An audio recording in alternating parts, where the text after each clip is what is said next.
One American state generates more wealth today than the United Kingdom, more than France, more than Russia. If California were its own country, it would be one of the 5 largest economies on Earth. That same state also has the highest homelessness rate in the entire United States. Every year, it loses more residents than any other state in the country, people and businesses fleeing, even as they live in a place that is itself an economic miracle. How can the richest place on Earth also feel like it's falling apart? The answer begins 170 years ago with a single discovery in a riverbed that changed the course of history.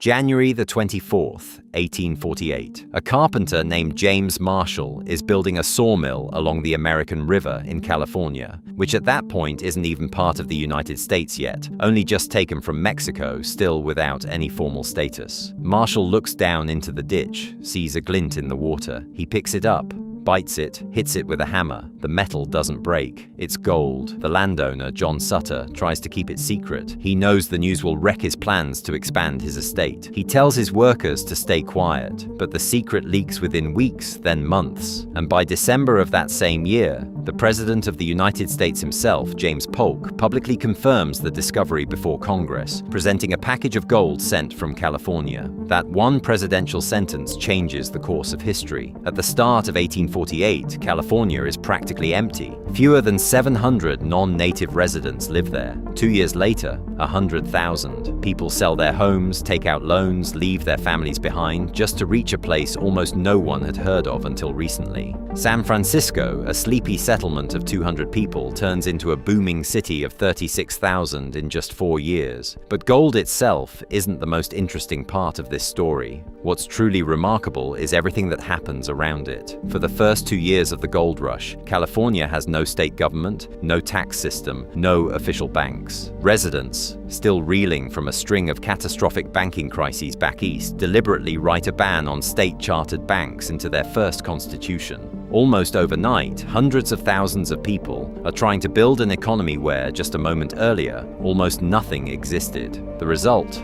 California, still formally a territory with no government of its own, becomes a full US state by September of 1850, faster than any other territory in American history. But this gold rush also has a dark side rarely mentioned in stories about the American dream. The flood of hundreds of thousands of settlers destroys the land and the lives of California's native population, on a scale historians today call one of the darkest chapters of American westward expansion. Eventually, the gold in California's ground runs out. But the myth it created, that this is a place where ordinary people can strike it rich out of nothing, never does. California had just discovered something far more valuable than gold. It had sold the world a dream. And Hollywood is about to learn exactly how to package that dream and sell it to the rest of the planet. Hollywood doesn't start with movie stars. It starts with fear of one man. At the start of the 20th century, almost every patent needed to shoot and screen a film belongs to Thomas Edison. Cameras, projectors, even the film stock itself, all controlled by his company, formally united in 1908 into an organization filmmakers simply call the Trust. Anyone shooting a film without Edison's license risks a lawsuit, seized equipment, the end of a career. Independent producers on the East Coast have only one option: run.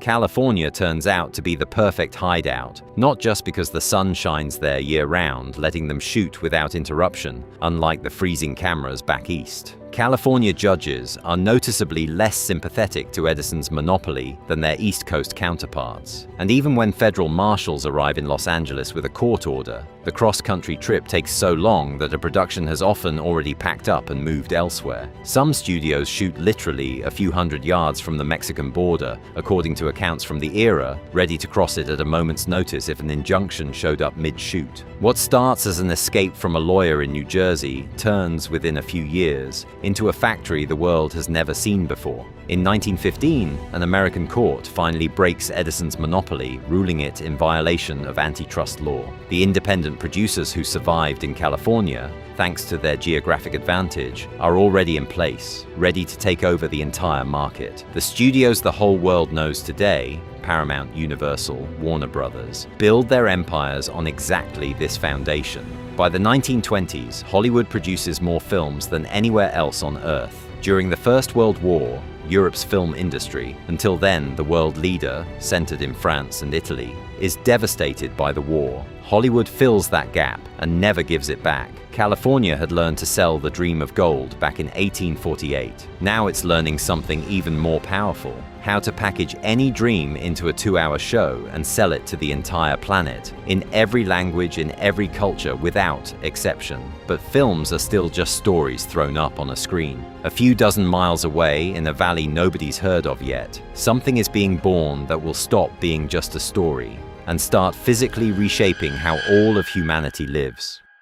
A few dozen miles from Hollywood, in a valley full of apricot and plum orchards, something is being born that will change the world far more than any film ever could. 1955. William Shockley, co-inventor of the transistor and Nobel Prize winner, moves from Bell Labs in New Jersey to Mountain View, California, to start his own company and teach at Stanford. He recruits a group of the most talented young scientists in the country. The problem is that Shockley is a brilliant physicist and a terrible boss. Authoritarian, unpredictable, increasingly detached from the actual research. In 1957, 8 of his most talented employees demand he be removed from management. Shockley refuses. 8 scientists quit on the same day. Shockley calls them traitors. History will remember them by exactly that name, the Traitorous 8. With backing from a New York investor, they start their own company 12 blocks from their former employer, Fairchild Semiconductor. On October the 4th, 1957, just days after Fairchild is founded, the Soviet Union launches Sputnik. America, terrified of losing the technology race to Moscow, starts pouring money into every company capable of producing advanced electronics. Fairchild Semiconductor, founded by 8 rebellious scientists in a building with no phone, no running water,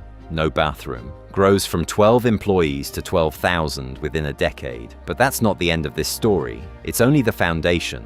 More engineers start leaving Fairchild. They start their own companies. Then the employees of those companies do exactly the same thing. Over the following decades, more than 100 companies grow out of Fairchild, companies the industry will later call the Fairchildren. Among them Intel and Advanced Micro Devices, companies powering nearly every electronic device on Earth today. In Silicon Valley, the biggest failure isn't a company going under. The biggest failure is never trying. That mindset becomes the foundation of the entire region.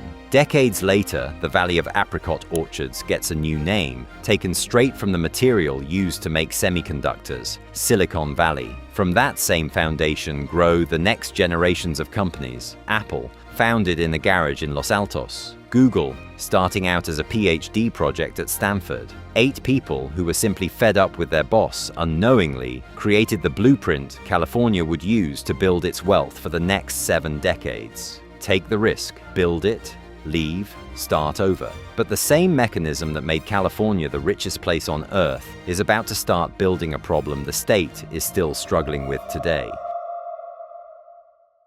Gold, movies, microchips, 3 separate stories that in 1960 no one would have connected into a single narrative. And yet together, they build something the world has never seen before, a single state, economically stronger than most countries on Earth. Today, California's economy is worth more than $4.5 trillion a year. That's not an easy number to picture. So let's look at it differently. If California were its own country, it would rank among the 5 largest economies in the world, right alongside Japan, ahead of India, the United Kingdom, France, Russia, every one of those countries individually. And it's not a stable, settled position. It's a race that shifts month to month. In April of 2025, California officially overtakes Japan to become the world's 4th largest economy. A few months later, thanks to currency swings, Japan takes the spot back. The 2 economies are now separated by less than $30 billion, as if 2 countries, not a country, and a single American state were racing for the podium.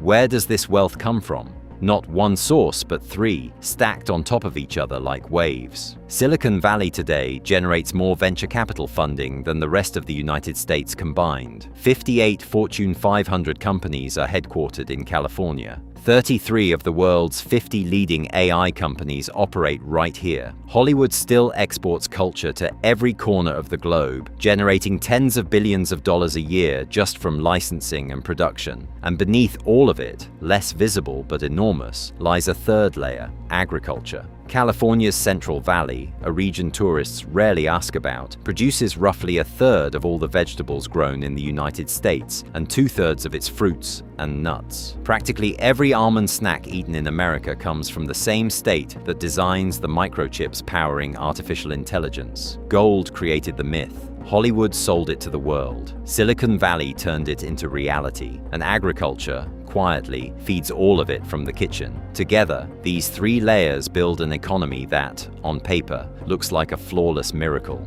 But numbers on paper never tell the whole story. And the one California hides beneath its wealth is just as extreme as its success.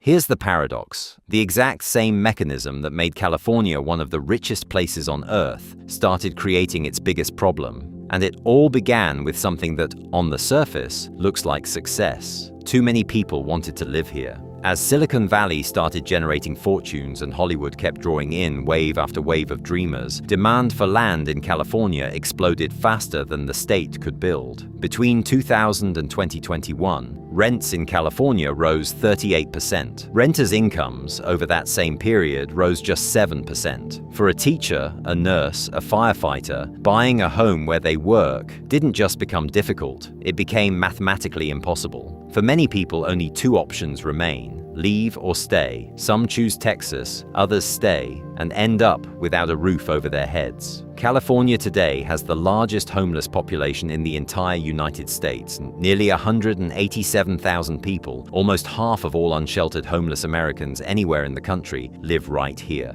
Between 2023 and 2024, California loses more than 239,000 residents net to other states, more than any other state in the country. And where people go, businesses follow. Since 2015, California has recorded a continuous growing net loss of businesses every single year. As if that weren't enough, California itself is becoming a harder place to live. Bigger wildfires destroy entire neighborhoods, and insurance companies are pulling out of the market or repeatedly raising premiums. For many homeowners, the bills become just as terrifying as the fire itself. Each of these problems feeds the next. Expensive housing pushes people out. The exodus weakens the local economy. Wildfires drive up the cost of living, and higher costs make it even harder to hold on to people and businesses. For more than 170 years, California has drawn people in with one promise: that here, more than anywhere else, an ordinary person could build a better life. For millions, that promise really did come true, but success came with its own price. Today, California remains one of the richest places on Earth, and at the same time, one of the most unequal. Because California's biggest paradox isn't that it's rich, it's that the place which for generations sold the world a dream of a better life is increasingly putting that same dream out of reach for the people trying to live it. Let's go back for a moment to where this film began. One American state, still generating more wealth than most countries on Earth, still racing Japan for the top spot in the global economic rankings, separated by less than $30 billion. Still home to the world's most important technology companies. Still a dream factory exporting stories to every corner of the world. And that same state, where hundreds of thousands of people sleep on the streets tonight, where more residents are leaving than in any other state in the country, where wildfires and rising insurance costs are redefining the very idea of safety. For more than 170 years, California has sold the world the same promise: that here, more than anywhere else, an ordinary person can build a better life. Miners believed it during the gold rush. Filmmakers fleeing Edison's monopoly believed it. 8 engineers who walked away from their boss to start their own company believed it. Millions of people still believe it today, but more and more of them are asking a question no one had to ask 170 years ago. Does the California dream still exist? Is California still a place where an ordinary person can build something extraordinary? Or has it become a place selling the dream faster than it can deliver on it? Maybe the answer is both, because California remains a place where world-changing companies are born, where breakthrough technologies emerge, and where people arrive hoping for a better life. But at the same time, the success of this place has made the price of that dream higher than it's ever been. And maybe that's California's greatest paradox. Not that it's one of the richest places on Earth, but that a place which, for more than 170 years, sold the world a dream of a better life, increasingly forces people to ask whether that dream is still within reach.